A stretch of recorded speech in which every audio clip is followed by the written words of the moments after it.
Probably not.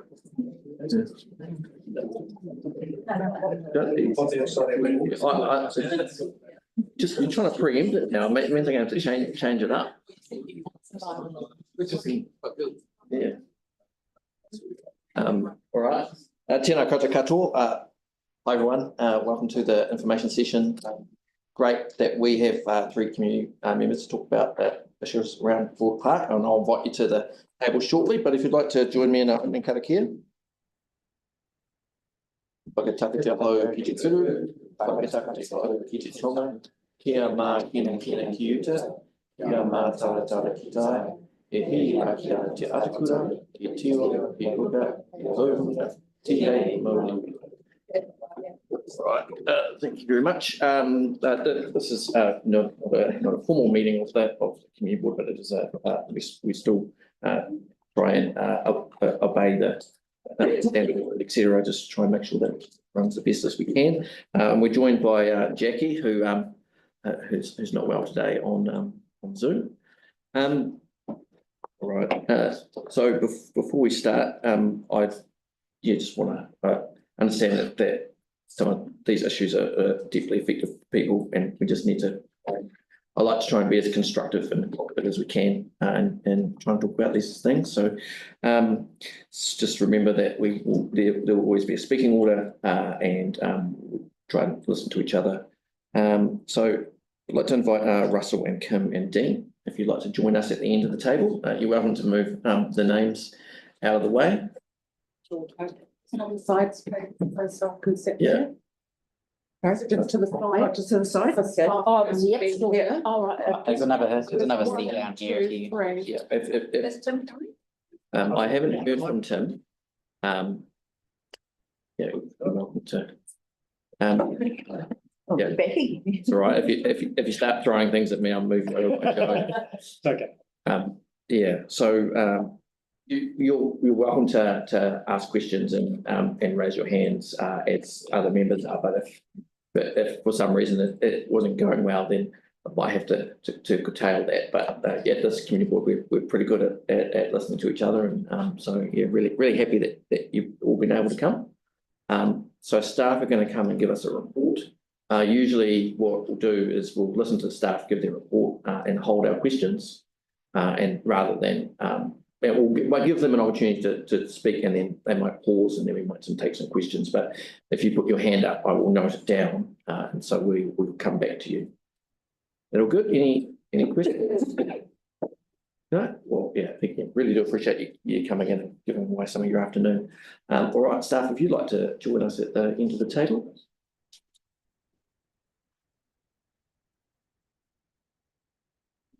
Kia ora koutou. Kia ora koutou. Ko Nick Tokuinga. I'm Nick and Steve, and we're here to chat further about the notice of motion to do with the North Beach car park just down the way here. I have to click it. Thank you. Yeah, so this notice of motion was brought about a couple of months ago about parking restrictions at North Beach, as well as some wider areas. But today we're just talking about the North Beach car park and the issues relating and surrounding North Beach. The notice of motion mentioned the accessibility, safety and availability of parking, as well as mentions of time limited and permit parking and mobility parking, as well as the great demand for this car park from all the different groups that use it, both locals just accessing the beach and the surf club, and the people accessing the coffee cart as well as a bunch of other community groups at the community centre. So to progress this forward, here's the options that staff see as the next steps. And so today we're bringing to you some for information, and then some options of potential changes to the car park. Yeah. So this includes both a minor sort of change that could probably be implemented like quickly, as in prior to the next summer period, and then the other one that would be a full redesign of the car park to address more of the greater issues. Yeah, so, and then the next steps, like subject to what we discussed today, will be potential public consultation, reporting back for a decision, and then implementation. So in the vicinity of North Beach, there's a bunch of other projects that are happening. So in fact, one that we're talking about later today, which is the Marine Parade project between Hawke Street, just out here, all the way up to Bow Hill Ave. So right next to this North Beach car park, as well as the Eastern Orbital cycle route, which the board's going to be briefed on in sometime in the nearish future. And that alignment includes Bow Hill Road. As well as that, this is where you come in, Dean, from the Surf Life Swimming Club. There's a proposal for the rebuild and new lease of the flourishing Surf Life Swimming Club that we heard about a couple of months ago. And the consultation on that project has now closed, but the report is, done for that. So here's some pictures of North Beach in various. And I thought it would be useful to mention some of those key facilities. So we've got, the surf club, the coffee cart, the community centre, the board riders club, and as well as just general access to the beach. I've included a little snip in the bottom there of what that Marine Parade project and how that connects into this North Beach works. So, and here's some of the users. So surf club, beachgoers, locals, visitors to the area, people going to the community centre, as well as freedom campers. So we did as part of the notice of motion, we did an issues identification sort of thing, and we looked at safety issues, at like ease of use issues, and at accessibility issues. So I've got kind of 6 key ones here, and the location of them is sort of shown by the yellow in each picture. So one of them is this ongoing issue of cars parking on the footpath, because the footpath looks a lot like a car park. And then the second is that there's a bunch of car park entries and exits, and we know that for every entry and exit, there's a bunch. It just adds collision points or locations where crashes could occur. So you'll notice that other car parks around Christchurch perhaps don't look like this. Third one is the lack of crossings, and this is particularly important for on those big summer days where we have lots of the surrounding streets, so Lever Terrace and Bow Hill, really parked up, and people with their families accessing the beach find it really hard to cross the road and access the beach. As well as this, I did a little bit of consultation with the user groups of the community centre and found out that they do require more mobility parking. They had really robust numbers of the number of people that hold mobility parking permits in their groups. So that's something we can implement in both a short and a long-term option. Also, one weird nerdy thing is that the car park doesn't enable people to turn around. It's a pain to turn around, especially if you're in that car park closest to the beach. I'm sure some of you guys have experience with that. And then the final is a lack of a continuous cycle route. So this will become more apparent once the Marine Parade project is constructed, and suddenly the cycle route ends at that point, right before the car park with its 9 entries and exits. So that's some of the issues. In terms of options that were sort of schemed up pre-consultation sort of draft options for you guys to have a look at, that we included in the memo. The memo to the board provides some detail about what aspects could be included for these options, and it's sort of a starting point to visualize what it could look like with those changes. So I can run through those options quickly, and then we can discuss or take questions. I think so. I think you've painted the context, and so now the options. Yeah, good. Cool. So this first option is a relatively cheap and minor improvements option that solves some of those 6 issues, but not all of them. It sort of formalizes that footpath and enables people cycling to use that footpath as well.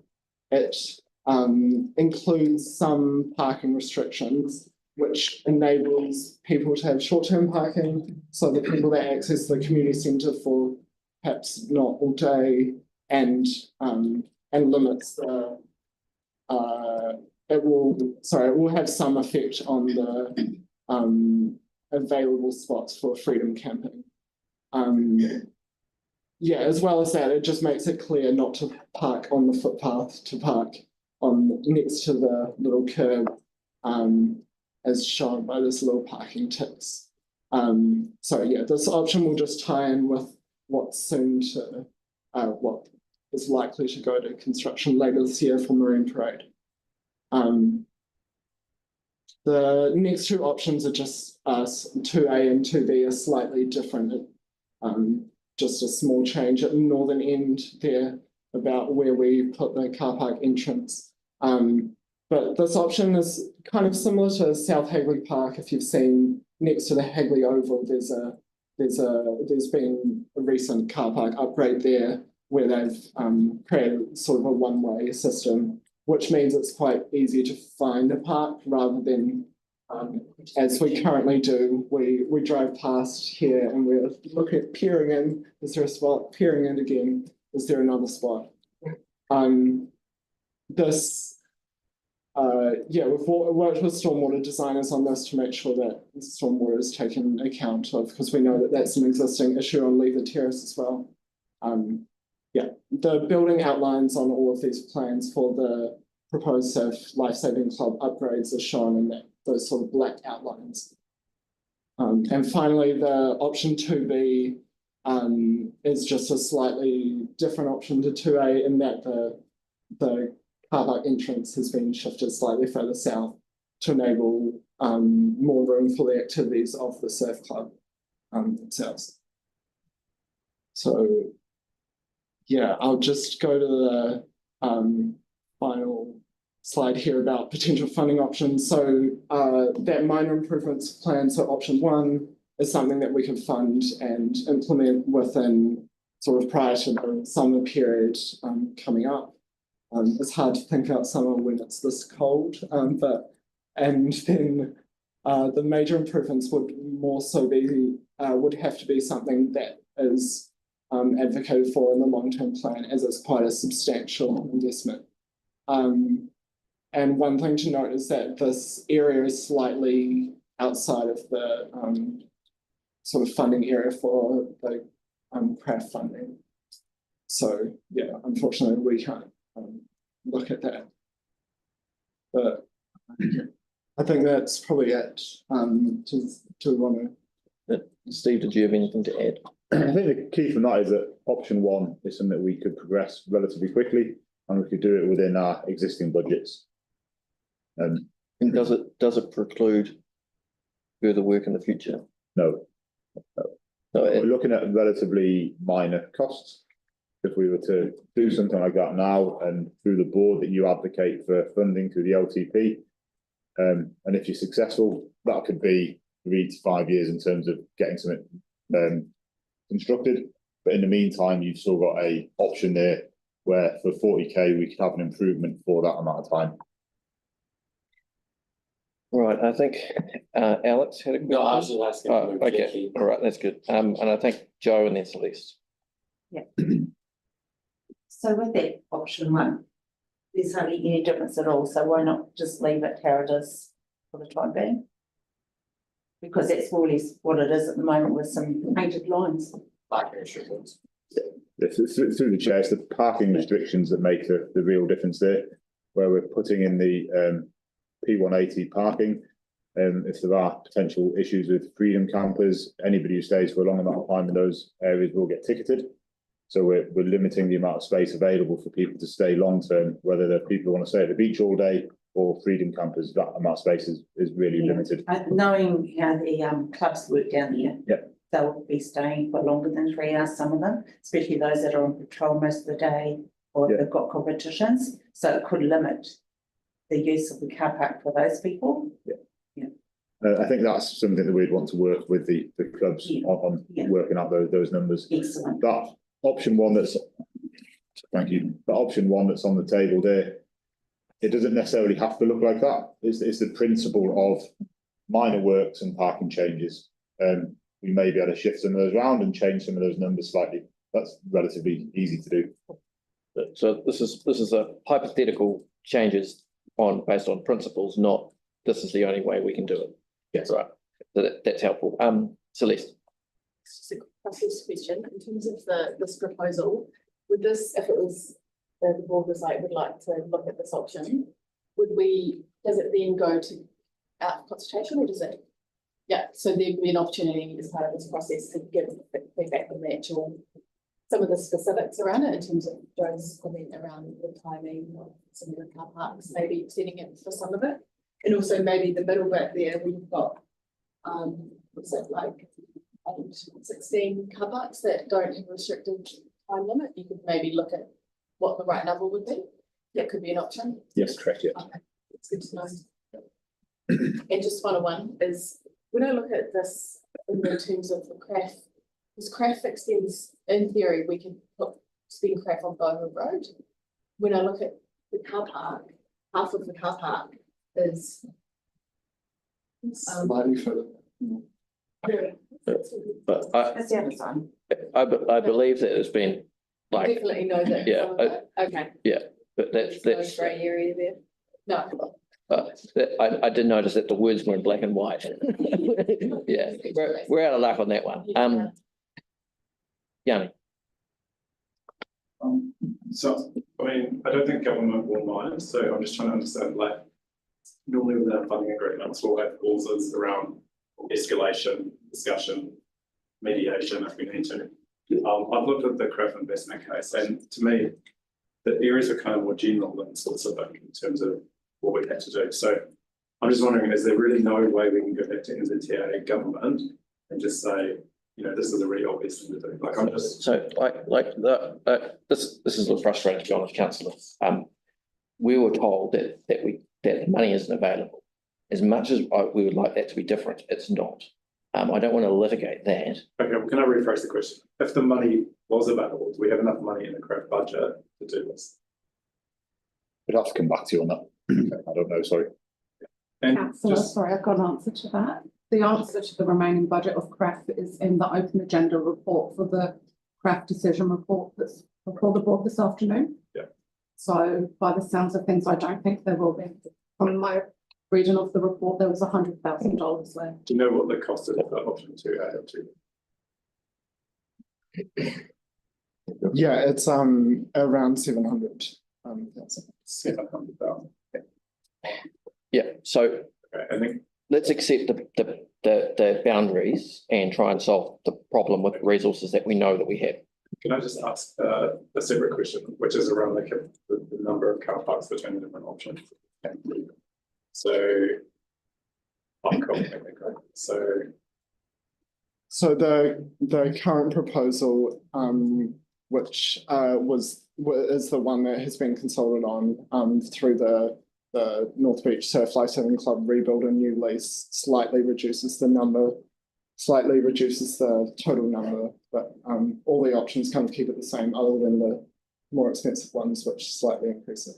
Yeah, and have we looked at getting, given that there's new apartments being built across the road as well, have we looked at sort of traffic demand from the new developments and putting in some sort of growth project to offset the Because I think if you look at this stretch of road, you can see clearly that when the new apartments go in, it generates a whole bunch more cars and they all park on the street because they don't have off-street car parking.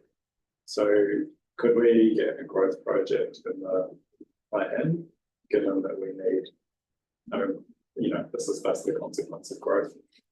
So through the chair, the way we would deal with that is, as we would anywhere else in the city, as parking demand increases, we go out, do surveys, and then under the suburban parking policy, if the numbers require, we would go out and put parking restrictions in place to try and limit all-day parking on the road. And that's where your P180s and P60s come in around those areas. I understand that, but the evidence is pretty overwhelming. I mean, I live near Rutherford Street. Every time I drove home, where those new model units are, there is literally now 50 extra cars parking on the street.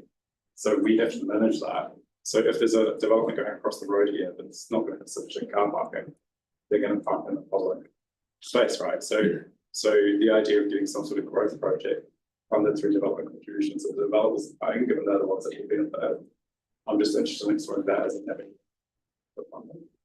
Through the chair, my understanding is it wouldn't be an avenue, but I'd have to come back and seek advice on that. And that's one of the reasons why putting in the timed parking restrictions in the options here is a valid option, because it's going to try and limit people parking there all day, or residents who want to leave their car there all day, they won't be able to. So let's, if you don't mind the pun, park that. Kim have a question. Kim. Thank you very much for the invite for us today. Just a couple of questions. Existing 62 there, that includes the street, on the street, on the road. So the question was, does 62 include the car parks on the road? Yes, it does. So the ones adjacent to the footpath that sometimes gets parked over are accounted there. So that's 15 car parks. So yeah. So if we take off 15 from the 62, there's 42 car parks actually in the car park. Yeah, that's right. 42 plus 4 mobility parks plus 1 P5. So 47. Yeah. Just to clarify, bring some clarity too. For me, it's like, for representing the community, it's like we've perhaps got a step ahead too quickly. Like options are being presented when I know you've had some started some chats to the dean, some chats with Emma. Not us as a resident association. Having trouble hearing you, sorry, Kim. Sorry, you get my big voice on.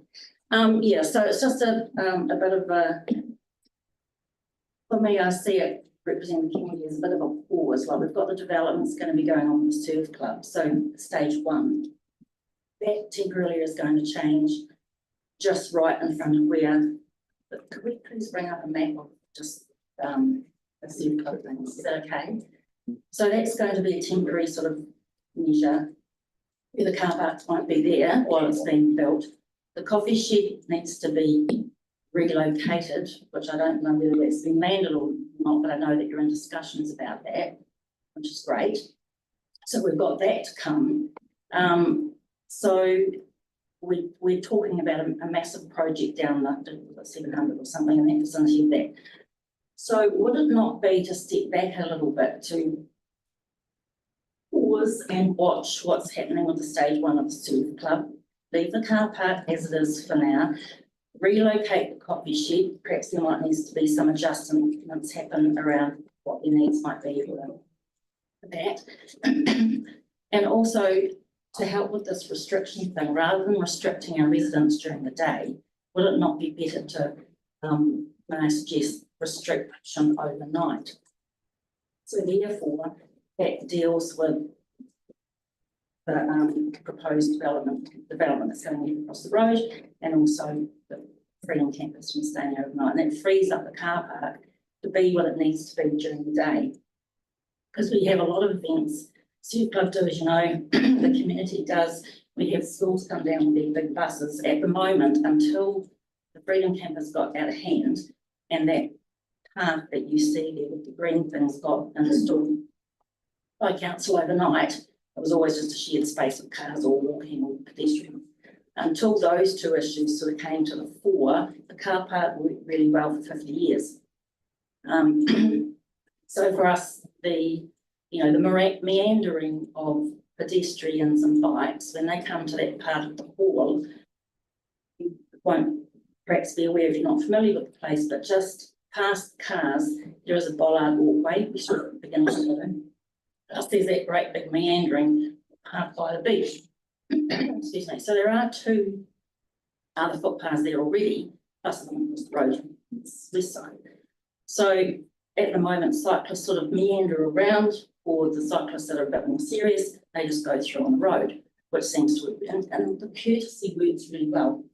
So my point today is, can we just, perhaps discuss let's pause this for a little bit, because once we start talking about one option or three option, then that just seems to bring it in. So I'd like to think that option one could take into consideration all those things that I've just said, which I think this is a community hub. It's not like a European. Thank you for the research. So it's a community hub where it has 3 facilities in the car park, not sort of further down the beach or anywhere. So it's literally in the car park. So it's quite unique to any other car park as well. So yeah, I think we could, and then work to, once we've seen stage 1 going ahead, and then Dean and the team know what's going on with the surf club and the parking needs, how that's working, and Anna's established with the coffee shed, then we look at the whole right. What's going to happen? So thank you for that. Did staff have anything? Yes, through the chair, I think if it was decided to go out for consultation on this, what would be interesting is to get feedback on the length of time that the community think is appropriate for the parking restrictions. Is it, you could have any combination in there. You could have a lot that is just P30, or you could go 4 hours. Is 4 hours more of an appropriate time? So it'd be quite interesting to get feedback on that. So we've given it a go as to what we think, but we're not the community and we're not users of that space. So option 1 is flexible. There's flexibility in that. We can change those restrictions and put different ones in. But my main question is there something we can do with restrictions that's going to lead to a better outcome for the community? Hold on. Well, I just want to make sure. I'll come back to you in a second. I just want to make sure that if any of the other 2 community reps have any comment to make before I come back to you. Yeah, we must have missed your phone call on the consultation, but yeah, North White Board Riders. Yeah, but whatever. Yeah, apologies. So we haven't actually done any formal consultation yet. We've just put an option out there, and then we're going to go out for consultation before we come and ask for a decision. Yeah, Kim's idea, I think, is pretty good, just to leave it to flow. And there's no, the main problem is the campers.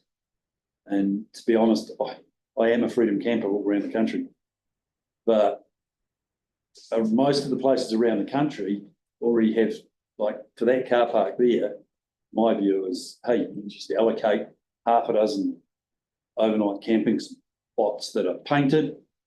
Tauranga is full of them. You've got car parks, you've got tourists, you've got camper vans.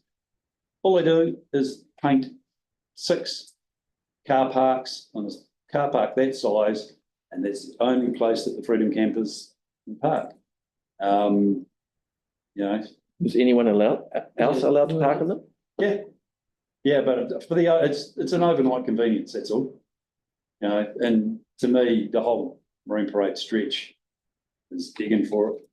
But that's one person's opinion that travels a lot, and I do a lot of travelling around the country. So I've been to a lot of different towns that have got allocated freedom camping spots in popular areas like the beach. And I know for myself that you don't want to get rid of the freedom campers, because I talk to a lot of them in the hot pools. So, and they're just walking down from down the road. So, and they spend money in the community. But also, like our junior club, the North White Board Riders Juniors, we've got 50, 60 kids Saturday mornings, Wednesday, Thursday evenings. And if we're setting up an event for a weekend, then we're turning up at 6:30, 7:15 in the morning. And when we can't get car parks, it's a real prick, to be honest. Yeah. And I know the surf club's the same. You know, and I think the surf club's slightly worse because everybody knows the coffee sheds here.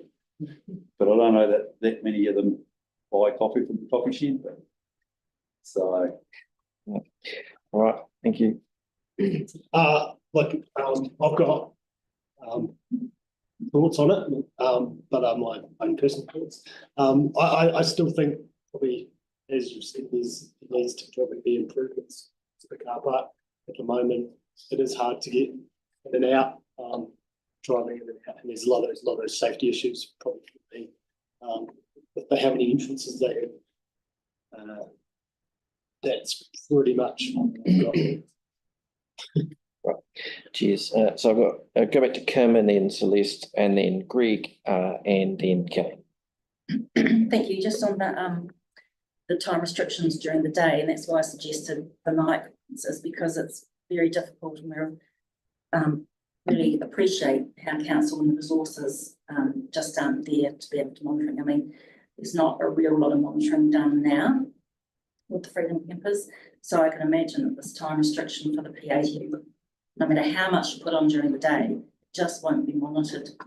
And there's going to be a lot of frustration, or there is a lot of frustration in the community already, but to just free it up to be the car park that it is and not have those people staying overnight, which in a year's time is going to, as I said, the development across the road, they'll start using it as well. So it's a cheap, quick option that this community board has the jurisdiction to put through, my understanding is. And it would then, again, help us watch the developments of that and the coffee shed. So it's let's just take a breath and know that perhaps, in a couple of years or 3 or 4 years when stage 2 is done, let's go for it and have another look. Thank you. Thanks, Kim. Celeste? I want to ask questions of the people sitting at the table. Yeah, well, Yeah, okay, cool. yeah, through the chair. Through the chair, I just had a question around for you, where the challenges, the timing of day. And likewise, is it an overnight issue or is it a day issue? Because I know in Broad Park, the issue for the residents there was overnight because it was noise. And then we put the trial in place, and so far it seems to be working. The signage actually, even though there isn't technically an enforcement thing, though they're working through that at the moment, signage is actually deterring people from parking there, which is a positive. But my understanding is for users of the car park, it's daytime, you need turnover. Because with residents moving in across the road that may not have car parks, parking there all day, and also Freedom Campers parking there all day, the only way to stop that is actually to put in some restrictions. So for your purposes, slightly different kinds of thing, but what would be the thing that you would like to see and to help access to the club? For me, I agree. Yeah. So overnight it's probably early in the morning to set up for events or there for trainings and things like that. And you can't park there. You park down the road. Obviously, carry gear towards it. Overnight's probably the hardest thing for us. So what time in the morning would you say? So we can be there from daybreak, from sunrise, Right. or 6. We train at 5:30 in the morning. Okay. So earlier one, that's useful to know. And for yourself? That's the same thing. I mean, the summertime restrictions on freedom camping, which I think is Thursday to Sunday, they do Sunday, Monday, Tuesday, Wednesday or something. Freedom campers can actually park overnight. During the summer, it's not too bad. Yeah. It just could do with slight extensions Yeah. on either end of it as far as our situation is concerned.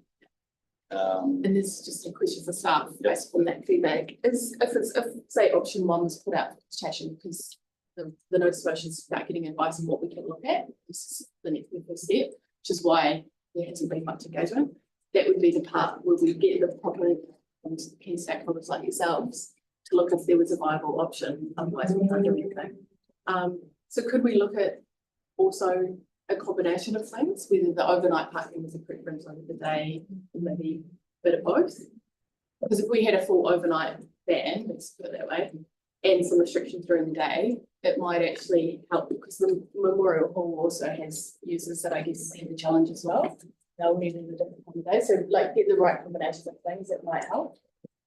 Through the chair, I think the next, if we were to proceed with a version of option one, the next stage is really a quite thorough engagement process and understanding what the community needs and what the community wants in this car park. In terms of parking restrictions, it's quite straightforward from a traffic engineering point of view. We can propose any number of different types of restrictions and then bring them to you as the decision makers to make a call on it. But the main focus there is how we engage and what feedback we get from the community. Through the chair, just touching on your point, sorry, I forgot your name, about Dean, about the events. That's something that if you wanted to, you could talk to us separately about, because if you are holding events where you need certain equipment in or specific vehicles that are not members of the public, they're there specifically for surf lifesaving. If you were to come and talk to us about that, there may be things we can do outside of this to say, on this day or this evening of the week or this morning of the week, you need a designated area for whatever vehicles for your training. That's separate to this. That we could do that under our traffic plans or other means to basically prioritise an area for your use if it's associated with a surf lifesaving program, I'm guessing. So there's other things that we can look at as well for that. Right, so I've got quite a speaking order here. I've got Greg and then Kelly and then Joe and then Russell. And at that point, we're near the end. Oh, and Alex, who hasn't had a question yet. So at that point, we'll be past the end of our time. We do have a little bit to play with, so I'll keep going.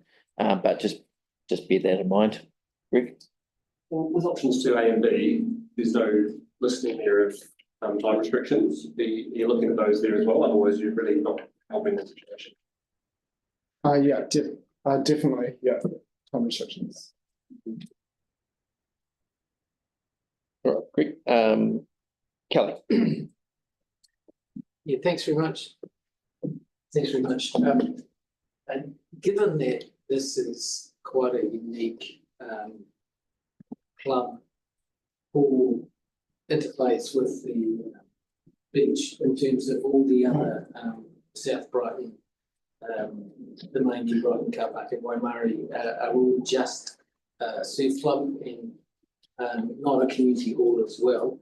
Has there any consideration been given to actually significantly extending the size of the car park by pushing away that green space towards the beach and actually creating a much bigger, more functional car park to adequately serve both the community hall and the surf club, card, anybody else that comes down here.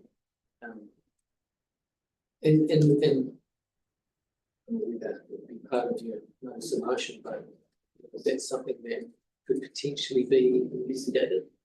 Obviously, the budget involved with it. Okay. Through the chair, I think that's quite difficult for us to answer from a transport point of view. That land is parks land.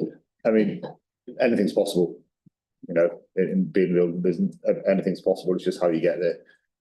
So I think if we were to try and look at something like that, we'd have to engage with parks and get some advice from them. But unfortunately, we can't really answer any better than that. But we do have well, actually, here we go. This is Johnson. There's one we made earlier. He was just listening. Yeah, just eavesdropping back. Jason Tickner, one of the parks recreation plans. As been said, anything's possible. We do try to avoid building car parks and green spaces, A, because they're very expensive, and B, there is a lot of hard stand on-street parking available in the area already. But if the community call out and there's money budget made available, we're always open to listen to options around increasing car park. My personal opinion is I hate seeing green spaces turned into grey spaces, but the roadies might have a different opinion on that. Yeah, The grey totally, space. yeah, I'm the same, but I feel like this is quite unique. There's no green space at any of the other car parks. There's a very small space strip of sun. It's garden. Is that parks land? Sun? No, sorry, this area here or? No, no. This one, no, sun, green space. Yeah, that is, I believe. Yeah. Thank you. Right, thanks. Joe and then Russell and then Alex. Okay, so given the Surf Club has quite a few bus loads of children coming down for Surf Ed, have you accommodated for them anywhere in the plans? Like the buses dropping off the kids? No, but definitely something we could look into. Yeah, yeah. Okay, Designated pitch parking. yeah, because I think it's quite important that they don't have to park on the other side of the road railway and have school bus for kids coming to the events across here. And with the freedom camping thing about limiting the nighttime stay, I think it's really important that we don't actually, because if we limit it from say 6 o'clock till 7 o'clock in the morning, after 7 o'clock it just becomes parking anyway, doesn't it? So that they can stay all day, even if we limited that time. That's correct. Yeah. Thank you. All right. Russell. Just getting back to my freedom camping travelling, but I actually travel the country judging surfing contests. So I'm at a different beach every weekend. So I'm used to all the car parks and facilities, everything around. But we work closely with the freedom camping guy in Kaikoura. So every time there's an event in Kaikoura, then it's a quick phone call to Kyle, who's actually part of the Board Riders Club. So all the events have a lot of camp events turn up. So we get leeway or permission to park camp events. So two of our events that we run at North Wai, South Island and national events. And again, we get multiple numbers of parents and stuff with camp events. So again, it's sort of, it'd be nice to be able to get some sort of leeway at some stages, just incorporating stuff. But in St Clair and Dunedin, very similar situation. They're going through a very similar thing to this at the moment because of the car park they've got there for events. So they've just gone out to public consultation. So through the chair, similar to my advice earlier, is if you do have specific events, come and work with us.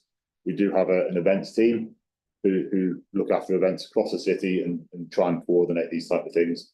A lot of those events that do occur do require changes to the road conditions, changes to parking to facilitate the events and so on. So I don't really, without knowing the details, I don't think there's anything too different to this. If you had a South Island Championships going on, and you suddenly needed a car park for the event, there's a process to go through, and you can book out that car park for your sole use. There's ways to do that type of thing. So I definitely encourage you to come.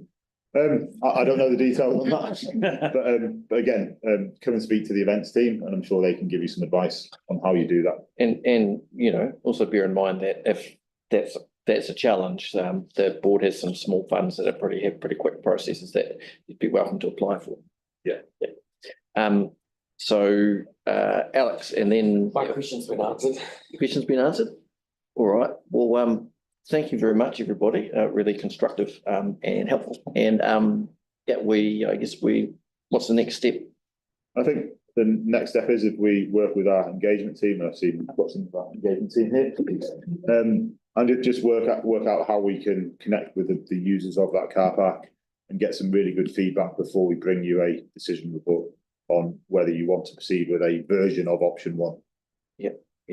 Yeah. Well, I mean, I guess that's the thing. I don't think there's any harm that can come from from talking closely with the people who use the car park and get a sense of what the diversity of that group of people thinks about how best to sort problems out. So, all right. Thank you very much. Perfect. No, thank you, everyone. Right. Thank you. Well done. Yeah, thanks. All right. We'll take a 1 minute breather, and then We'll have the QE2 Park Development and Parklands Reserve.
Hopefully people are taking time out of civil unrest to watch the community. All right. Kia ora, we're on. Over to you. Kia ora. I think you remember from this. Oh, sorry. Which one is it? That one? That one. Yep. Never know. Sorry about that. Yeah, so kia ora, Barbara Heiser, Project Manager for Community Parks, back here today with an update on QE2 Park Development and Parklands Reserve. So last time we spoke to you about QE2 was back in February, and Megan, our Parks Planner, came along. and I promised I would be back with a bit more of a plan and a timeline. So just going through this now. So I split it up into pretty much execute stuff that's happening right now, plan what's happening in the next few months, and then a bit of investigate, which is an outline of the things that are still to come in future. So first of all, looking at the path network and some of the works we've done in the last few months. So there were already some paths that had been delivered prior to financial year 25.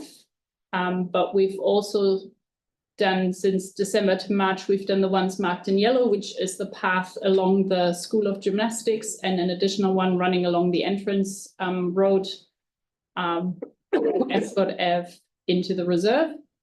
And then the last ones we've done, which I haven't been to site for a few days, so the fence may have already come down, but maybe not. The one in orange, which is running from the, from the northwestern corner, into the reserve to where the School of Gymnastics is located.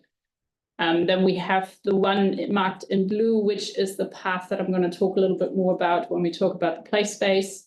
And the other work that we've done is tidy up the northeastern entrance and removed some of the old bollard and fence elements that were still along Ascot Ave and Beach Road.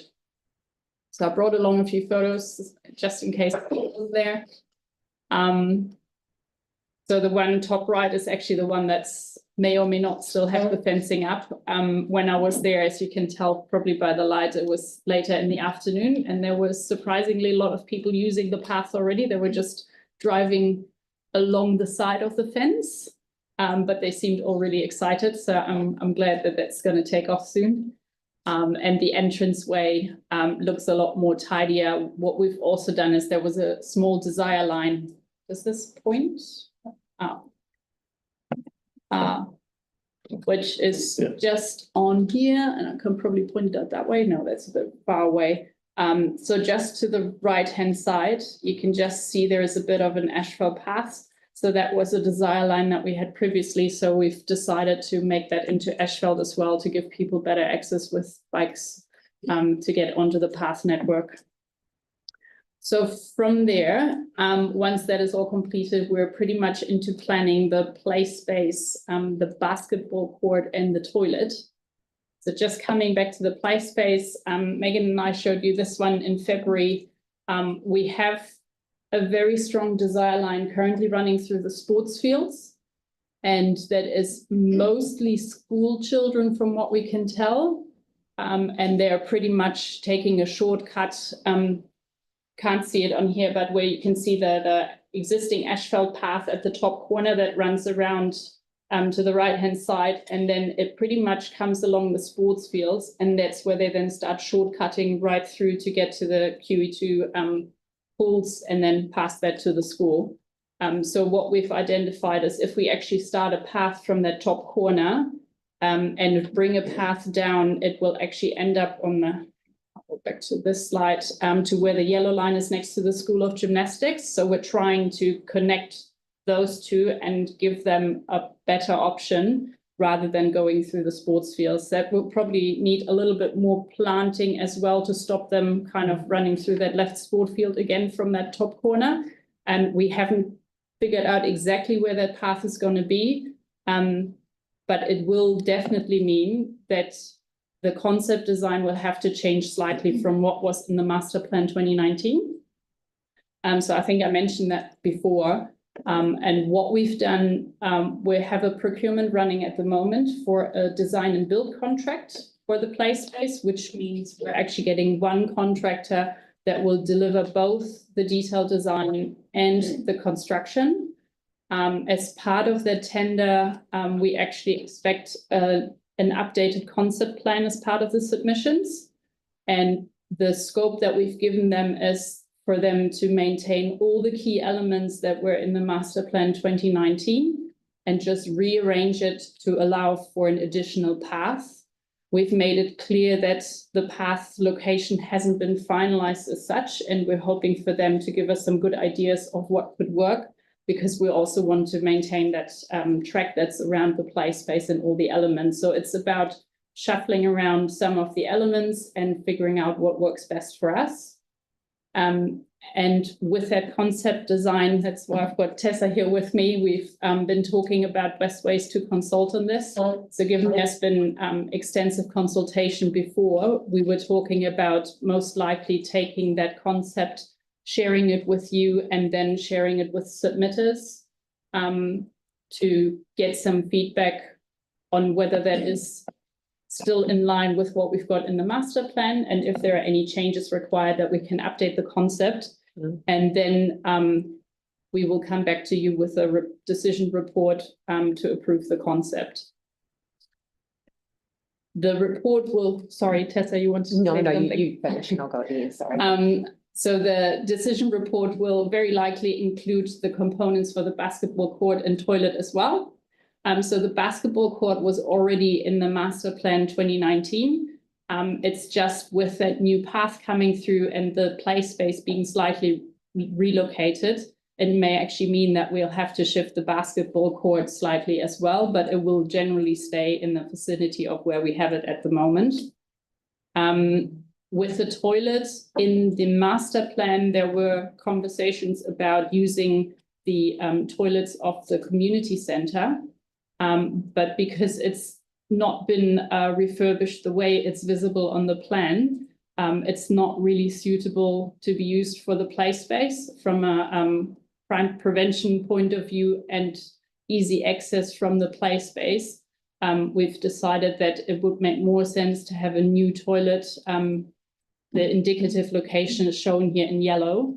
But we'll still have to finalize that, and then we would like to include that in the decision report and actually come back to you with a full package on the changes that are being proposed. Do you want to chip in there? Yeah, Tessa Sent, Manager Engagement. I just wanted to add to what Barbara was saying around the consultation there. 2019 is, we're talking 6 years ago now. We received excellent feedback at the time. The engagement on this project was bordering exemplar. So we don't want to throw the baby out with the bathwater. It would be touching base with previous submitters and saying we've had to make changes for all of these reasons. Is this still in line with what you were hoping for? But we'll also reach out to new, so there would still be a letter drop because we're aware that in 6 years is highly likely going to be new people in the neighbourhood. So we'd put up signs on site and reach out to those local stakeholders as well, rather than just going to submitters. Right. Happy to take questions now? Just one more, if I may. Yes. Sorry, just one more. So I've also brought along what you asked for last time, an indicative timeline of when we plan to do things. So as you can see at the start, it's slightly different. The basketball court and toilet are a little bit behind, but given they're a bit more straightforward in terms of scope, I don't think that's a real issue. And we're hoping to be able to construct all this before Christmas. It is a little bit dependent on how well perceived the concept design is and whether you are happy with what I'm proposing in the decision report.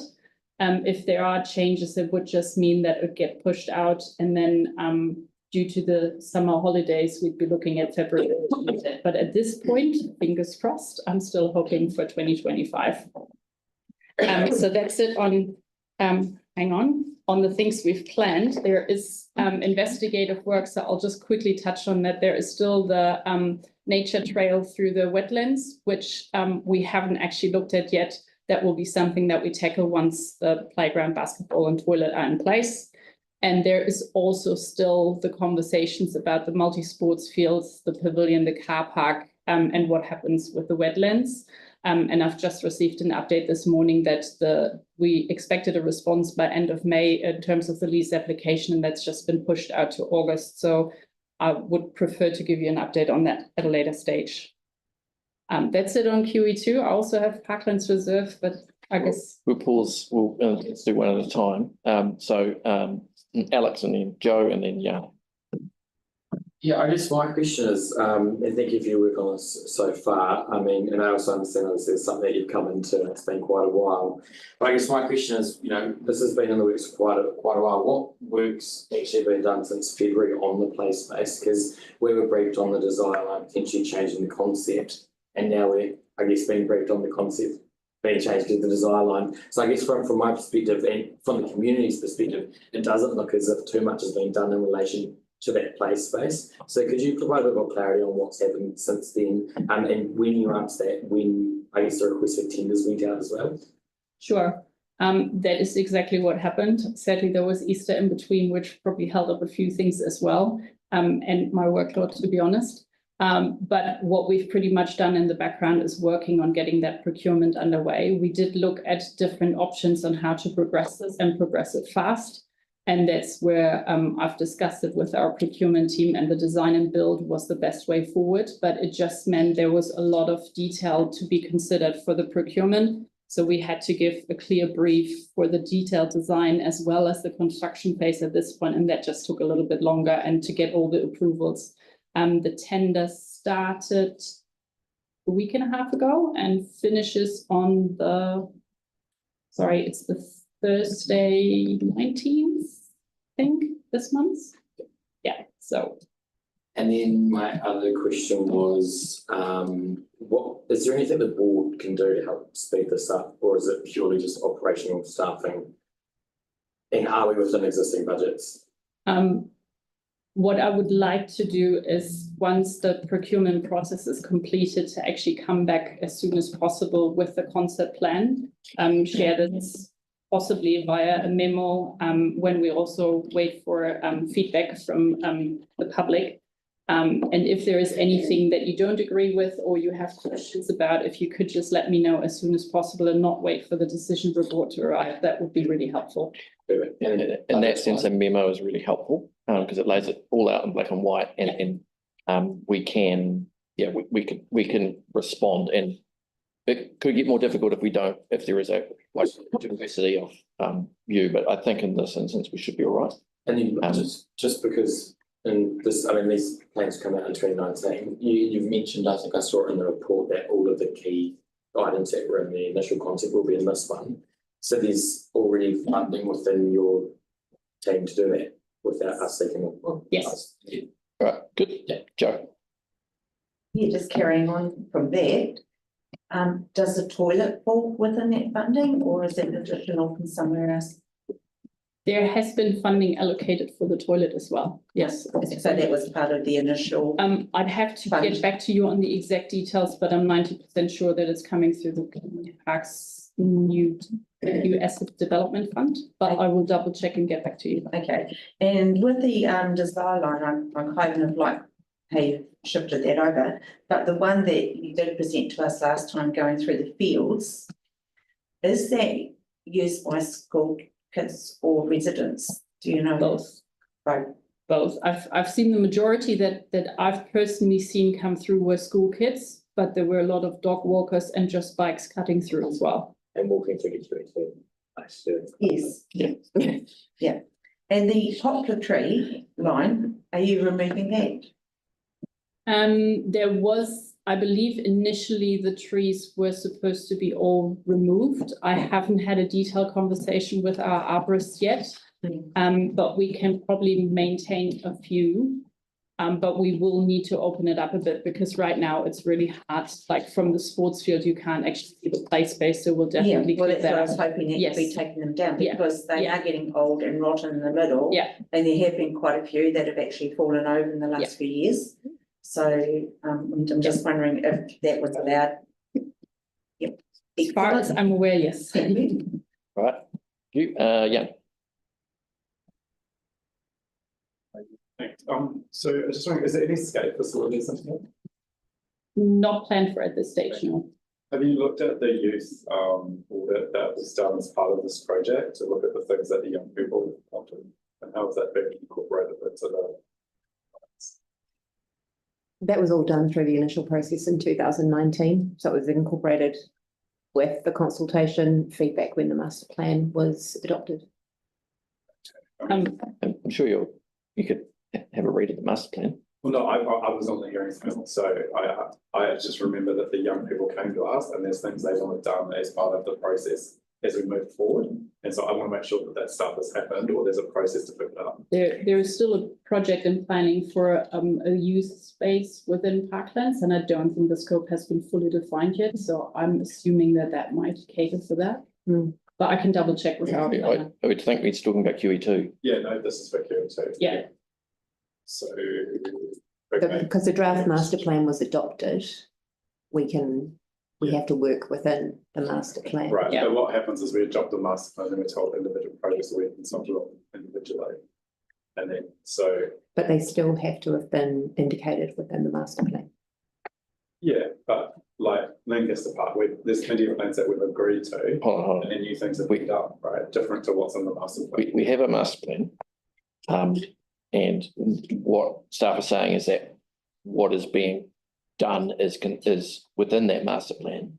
And are you asking, can we have something outside of the master plan? I don't think it's necessarily outside the master plan, just in terms of my understanding of how the process works, as we went through this Lancaster Park, where actually the master plan that they did was to inform the sort of detailed development. But as they work through that process, there's things that come on that mean they can no longer do what they've said. So identified, yes, absolutely. But there are, as we go through the process of doing individual projects, there's always been an assumption that those projects will be consulted with. So we are going to consult about, hold on, I'm not quite sure what you're getting at. So this playground is going to be consulted on. Yeah. Correct? Cool. Yeah. And I was just trying to ensure that if there was a possibility of incorporating the youth feedback that we got at the time, so we paid for these youth audits to be done as part of the planning process. If there's elements of that could be picked up in it, then that would be really good. That's all. And particularly like the scaling issue. Sorry, there was a smaller side there. At the basketball court, for example, did come out of that youth audit. Barbara and I can have a look at that youth audit in more depth. I think also the leasing options in the corner of the park also answered a lot of. So I guess, like it's important to raise. I just wasn't quite sure what you're getting at. It'd be good to have assurance that we are bearing those things in mind that were incorporated. Sorry, just a final question from me was around the adventure. So if you can go back to the map, do we have it on? I think I can find it on here. But yeah, if we just look at this one, is that near where they've done the red zone planting? I'm just wondering what maintenance is being done, because I've been out there and helped with the planting, and I mean it's a really cool community project, but I'm just kind of, to me it seems like we do need to start get some formality to that area, because otherwise it's just going to get overwhelmed. Yeah, this is the area towards Travis Wetland. Right. And it actually looks in really good nick at the moment. I've seen a few really nice elements that we can build up on with the nature trail. And when I say I haven't planned it yet, it doesn't mean that I'm not thinking about it and that we're not tackling it. It's just that right now we just want to focus on getting the play off the ground, and then we'll go into planning for this. I just wonder, because I remember seeing the cost of this was quite horrific at the time when they adopted the master plan, but actually the way the students have been doing the work and a lot of positive benefits even from high schools. I just wonder if there's a partnership. Again, I think this is something that came in the master plan. We asked if there could be looked at a partnership to do this, working with maybe the students or maybe, I think like Polytech, like who knows. But just in terms of a community project, this seems like the area that would be I just realised, like, it's very long, just one last question. We've got Parklands to talk about as well. Did you have a question still? Is there a question? Yeah, as a response to it's just this community's been over consulted, so I'd like to emphasise to the staff, whilst we do want to consult on this play space, we want to make sure it's about the play space that the community has been consulted on year on year on year on year, and just want to get done. Sorry, probably not a question. There was definitely not a question, but I'll allow it. All right, so I won't go to you, Kelly. We'll go to the Parklands, because we need to make sure that we finish at least 5 minutes before the scheduled community board meeting. Okay. All right. Oh, just for when it's time. Oh no! That was very early.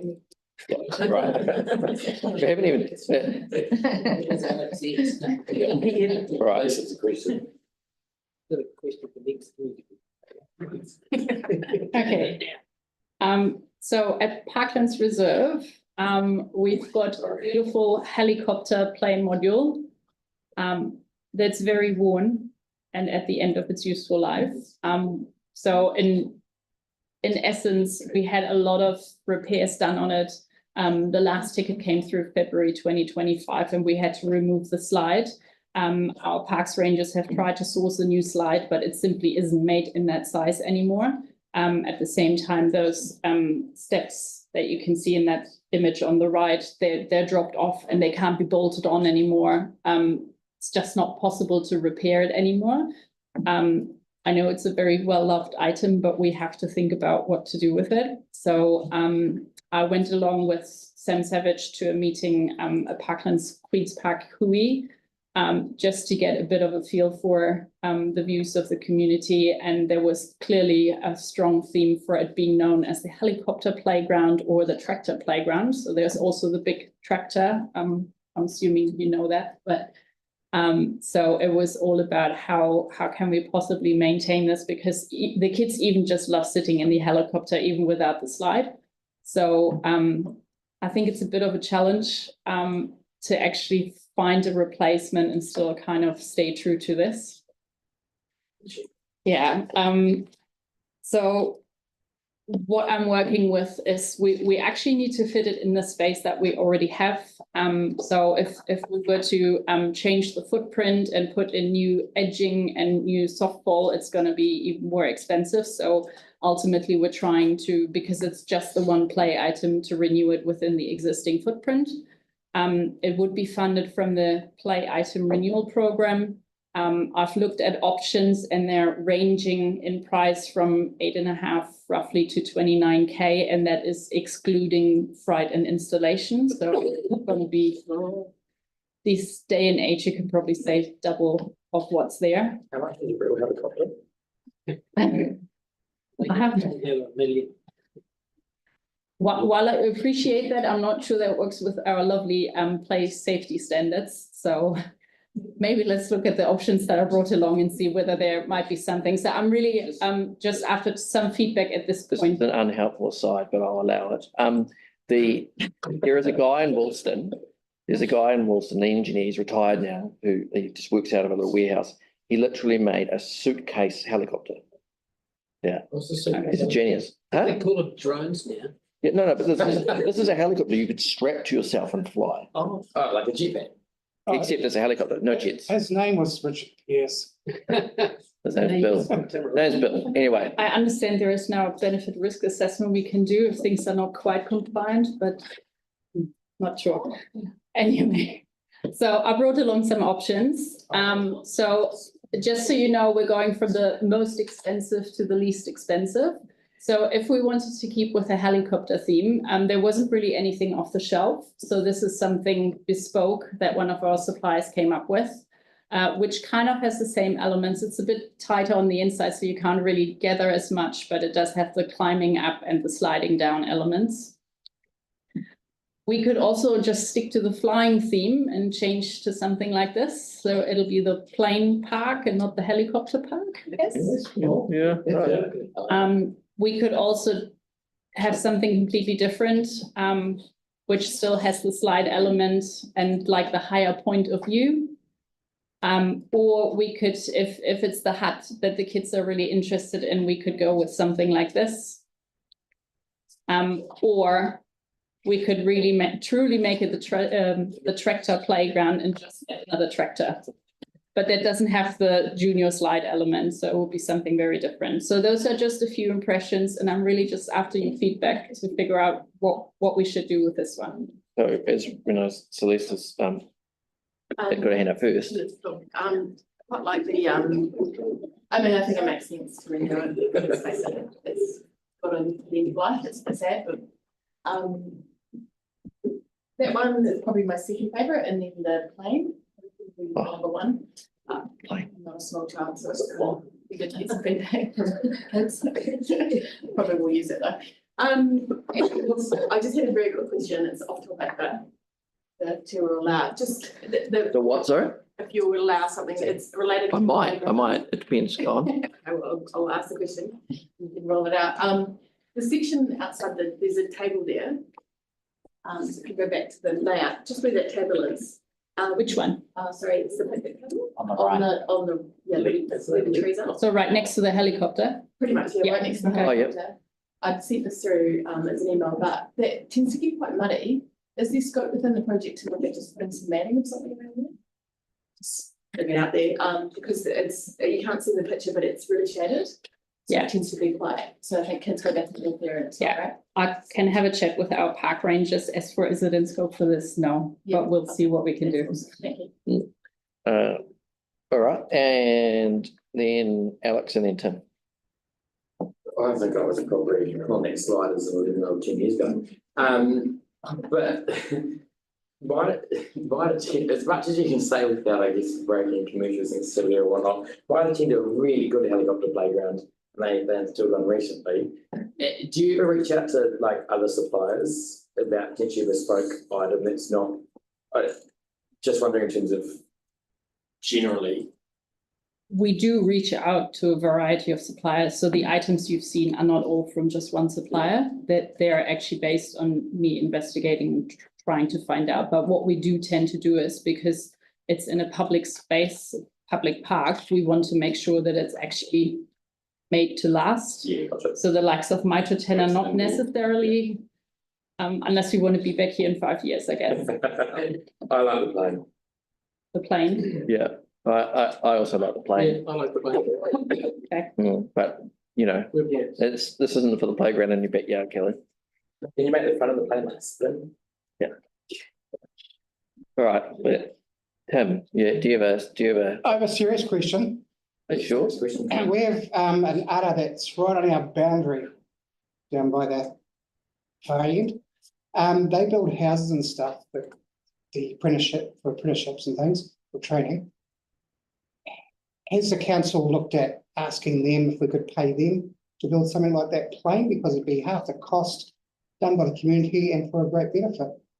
This is where it gets tricky with playgrounds. I'd love to say, yes, let's go for it. But one of the engineers could oversee it.